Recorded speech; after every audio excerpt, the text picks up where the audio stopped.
Welcome to Bite at a Time Books Behind the Story, where we answer the questions you have about your favorite classic authors. What inspired your favorite author to write their novels? What was going on in the world at the time? Follow along with us as we tell you what was happening in the world while your favorite authors wrote your favorite classics. My name is Bree Carlile, and I love to read, and wanted to share my passion with listeners like you. If you enjoy our show, be sure to follow the show on your favorite podcast platform so you get all the new episodes. You can find us on all the social medias at Bite at a Time Books or on our website, biteatatimebooksbehindthestory.com, where you can also sign up for our newsletter for more information on who we're talking about and what's coming next for the podcasts. We're part of the Bite at a Time Books Productions Network. If you'd also like to hear a book by the author we are currently featuring, check out the Bite at a Time Books podcast wherever you listen to podcasts. Today we'll be talking about Oscar Wilde's prose writing. Prose writing, 1886 to 1891. Journalism and editorship, 1886 to 1889. Criticism over artistic matters in the Pall Mall Gazette provoked a letter of self-defense, and soon Wilde was a contributor to that and other journals during 1885 to 87, although Richard Ellman has claimed that Wilde enjoyed reviewing. Wilde's wife would tell friends that Mr. Wilde hates journalism. Like his parents before him, Wilde supported Ireland's cause. And when Charles Stewart Parnell was falsely accused of inciting murder, he wrote a series of astute columns defending the politician in the Daily Chronicle. His flair, having previously been put mainly into socializing, suited journalism and rapidly attracted notice. With his youth nearly over and a family to support, in mid-1887, Wilde became the editor of the Ladies' World magazine, his name prominent on the cover. He promptly renamed it as The Woman's World and raised its tone, adding serious articles on parenting, culture, and politics, while keeping discussions of fashion and arts. 2 pieces of fiction were usually included, one to be read to children, the other for adult readers. Wilde worked hard to solicit good contributions from his wide artistic acquaintance, including those of Lady Wilde and his wife Constance, while his own literary and other notes were themselves popular and amusing. The initial vigor and excitement which he brought to the job began to fade as administration, commuting, and office life became tedious. At the same time as Wilde's interest flagged, the publishers became concerned about circulation. Sales, at the relatively high price of 1 shilling, remained low. Increasingly sending instructions to the magazine by letter, Wilde began a new period of creative work, and his own column appeared less regularly. In October 1889, Wilde had finally found his voice in prose, and at the end of the 2nd volume, Wilde left The Woman's World. The magazine outlasted him by only a year. Wilde's period at the helm of the magazine played a pivotal role in his development as a writer, and facilitated his ascent to fame. Whilst Wilde the journalist supplied articles under the guidance of his editors, Wilde the editor was forced to learn to manipulate the literary marketplace on his own terms. During the 1880s, Wilde was a close friend of the artist James McNeill Whistler, and they dined together on many occasions.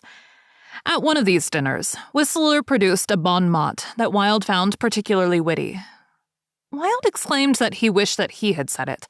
Whistler retorted, "You will, Oscar, you will." Herbert Vivian, a mutual friend of Wilde and Whistler, attended the dinner and recorded it in his article The Reminiscences of a Short Life, which appeared in The Sun in 1889.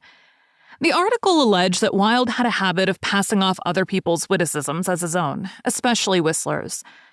Wilde considered Vivian's article to be a scurrilous betrayal, and it directly caused the broken friendship between Wilde and Whistler.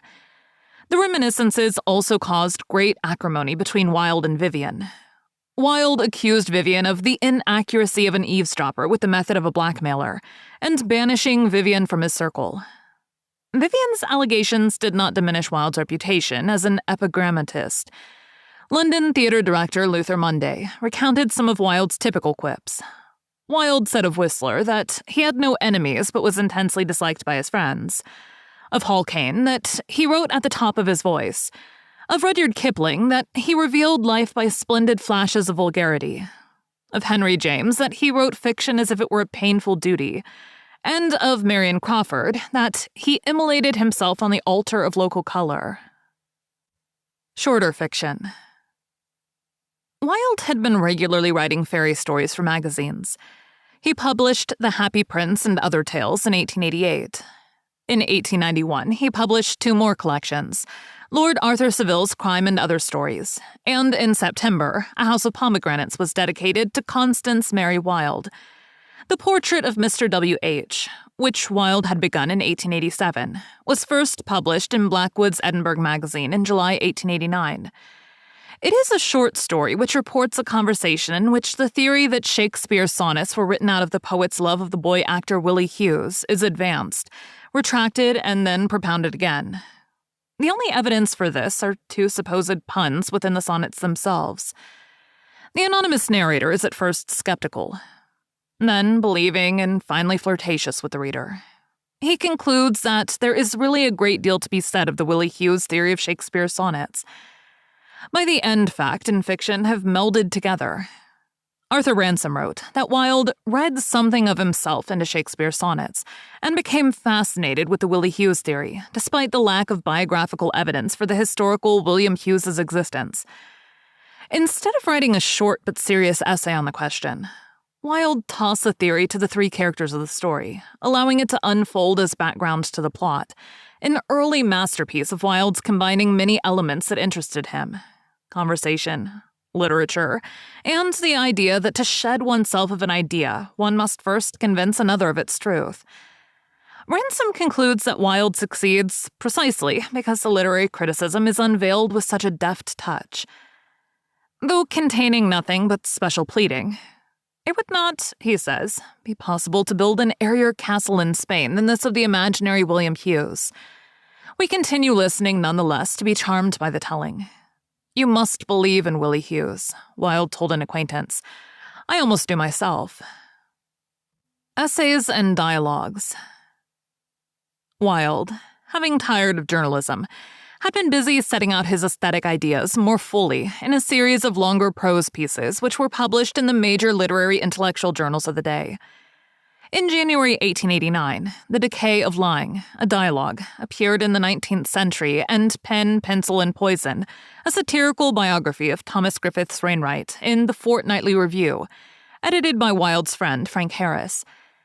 2 of Wilde's 4 writings on aesthetics are dialogues. Though Wilde had evolved professionally from lecturer to writer, he retained an oral tradition of sorts. Having always excelled as a wit and raconteur, he often composed by assembling phrases, bon mots, and witticisms into a longer, cohesive work. Wilde was concerned about the effect of moralizing on art. He believed in art's redemptive developmental powers. Art is individualism, and individualism is a disturbing and disintegrating force. There lies its immense value. For what it seeks is to disturb monotony of type, slavery of custom, tyranny of habit, and the reduction of man to the level of a machine. In his only political text, The Soul of Man Under Socialism, he argued political conditions should establish this primacy. Private property should be abolished, and cooperation should be substituted for competition. He wrote, socialism, communism, or whatever one chooses to call it, by converting private property into public wealth and substituting cooperation for competition, will restore society to its proper condition of a thoroughly healthy organism, and ensure the material well-being of each member of the community. It will, in fact, give life its proper basis and its proper environment. At the same time, he stressed that the government most amenable to artists was no government at all. Wilde envisioned a society where mechanization has freed human effort from the burden of necessity, effort which can instead be expended on artistic creation. George Orwell summarized, in effect, the world will be populated by artists, each striving after perfection in the way that seems best to him. This point of view did not align him with the Fabians, intellectual socialists who advocated using state apparatus to change social conditions. Nor did it endear him to the moneyed classes whom he had previously entertained. Hesketh Pearson, introducing a collection of Wilde's essays in 1950, remarked how The Soul of Man Under Socialism had been an inspirational text for revolutionaries in Tsarist Russia, but laments that in the Stalinist era, it is doubtful whether there are any uninspected places in which it could now be hidden. Wilde considered including this pamphlet and The Portrait of Mr. W.H., his essay short story on Shakespeare's sonnets, in a new anthology in 1891, but eventually decided to limit it to purely aesthetic subjects. Intentions, packaged revisions of 4 essays, The Decay of Lying, Pen, Pencil, and Poison, The Truth of Masks, first published in 1885, and The Critic as an Artist, in 2 parts. For Pearson the biographer, the essays and dialogues exhibit every aspect of Wilde's genius and character. Wit, romancer, talker, lecturer, humanist, and scholar, and concludes that no other productions of his have as varied an appeal. 1891 turned out to be Wilde's annus mirabilis.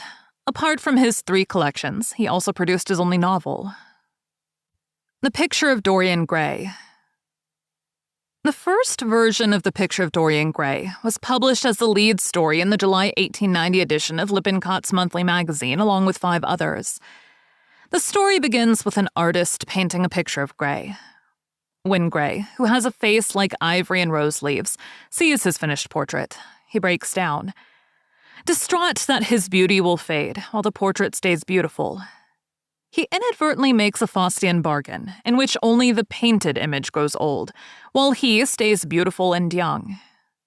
For Wilde, the purpose of art would be to guide life, as if beauty alone were its object.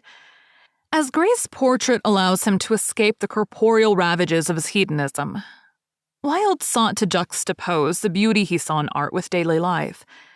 Reviewers immediately criticized the novel's decadence and homosexual subtext. The Daily Chronicle, for example, called it unclean, poisonous, and heavy with mephitic odors of moral and spiritual putrefaction. Wilde vigorously responded, writing to the editor of the Scots Observer, in which he clarified his stance on ethics and aesthetics in art. If a work of art is rich and vital and complete, those who have artistic instincts will see its beauty, and those to whom ethics appeal more strongly will see its moral lesson. He nevertheless revised it extensively for book publication in 1891. 6 new chapters were added, some overtly decadent passages and homoeroticism excised, and a preface was included, consisting of 22 epigrams, such as, "Books are well written or badly written, that is all."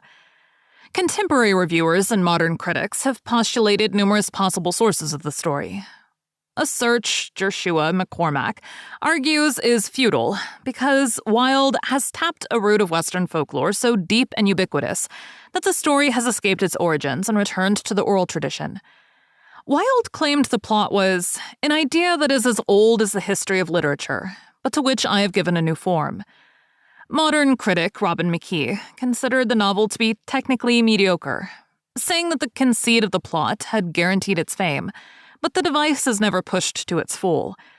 On the other hand, Robert McCrum of The Guardian lists it among the 100 best novels ever written in English, calling it an arresting and slightly camp exercise in late Victorian Gothic. The novel has been the subject of many adaptations to film and stage, and one of its most quoted lines, "There is only one thing in the world worse than being talked about, and that is not being talked about," features in Monty Python's Oscar Wilde sketch and an episode of Monty Python's Flying Circus. Thank you for joining Bite at a Time Books Behind the Story, while we answered some of the questions you have about one of your favorite classic authors. Again, my name is Bree Carlile, and I hope you join us next time when we answer more questions about one of your favorite classic authors. If you enjoyed our show, be sure to follow us so you get all the new episodes. We would also love for you to drop us a rating on your favorite podcast platform. You can catch us on all the social medias at Bite at a Time Books, or check out our website, biteatatimebooksbehindthestory.com, where you can sign up for our newsletter. Our show is part of the Bite at a Time Books Productions Network. If you would also like to hear a story by the author we are currently featuring, check out the Bite at a Time Books podcast wherever you listen to podcasts, or on biteatatimebooks.com.